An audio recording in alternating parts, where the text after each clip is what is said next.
मुख्यमंत्री फडणवीस यांच्या आदेशानंतर आता भाजपाचे नेते कामाला लागल्याचं बघायला मिळतंय। निवडणूक जिंकण्यासाठी भाजपची गाव पातळीवर सुद्धा बांधणी सुरू आहे। नागपूर जिल्हा परिषद निवडणुकीमध्ये भाजपची सत्ता येणार असं राजू पारवे यांचं म्हणणं। लवकरच काँग्रेसचे अनेक नेते भाजपमध्ये प्रवेश करणार असंही राजू पारवे म्हणतात।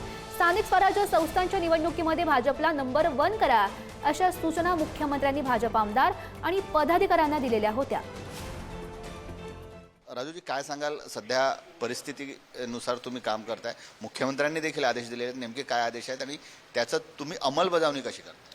नक्कीच या महाराष्ट्राचे लाडके मुख्यमंत्री सन्माननीय देवेंद्र फडणवीस साहेबांनी संपूर्ण महाराष्ट्राला जे आदेश दिले आहे की येणाऱ्या स्थानिक स्तरासंघामध्ये एक हाती सत्ता भारतीय जनता पार्टीची राहील आणि त्या पद्धतीनं सर्व पदाधिकारी, आम्ही असेल, आमचे सर्व पदाधिकारी असतील, या संपूर्ण महाराष्ट्रामध्ये या जिल्ह्यामध्ये सर्व लोक भारतीय जनता पार्टीचे सर्व कार्यकर्ते कामाला लागले आहे आणि आमचे सर्व पदाधिकारी येणाऱ्या जिल्हा परिषद, येणाऱ्या पंचायत समिती, येणाऱ्या नगर परिषद, येणाऱ्या नगरपंचायती, महानगरपालिका ह्या सर्वच्या सर्व भारतीय जनता पार्टी इथे आपली सत्ता, मी तर दाव्यानं सांगतो, या जिल्ह्यामध्ये एक हाती सत्ता ही भारतीय जनता पार्टीची राहणार आहे। ग्रामीणचा विचार केला नागपूरमध्ये तर खास करून म्हणजे काँग्रेस विरोधी पक्ष आहे आणि त्यातले कद्दावर नेते आहेत, म्हणजे तुल्यबळ नेते आहेत, तर सुनील केदार आहेत,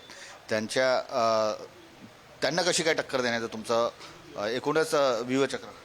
मला वाटत नाही आता हे कद्दावरी वगैरे राहिली म्हणून। आता सर्वसामान्य कार्यकर्ता, सर्वसामान्य जनता हे विकासाच्या पाठीशी आहे। अगोदर यांची दादागिरी चालून जायची, पण आता जनता ओळखते की काम कोण करू शकते। काम भारतीय जनता पार्टी आणि युती सरकारच करू शकते। धन्यवाद। कॅमेरामॅन मंगेश हस्तकसह जितेंद्र शिंगाडे, पुढारी न्यूज, नागपूर।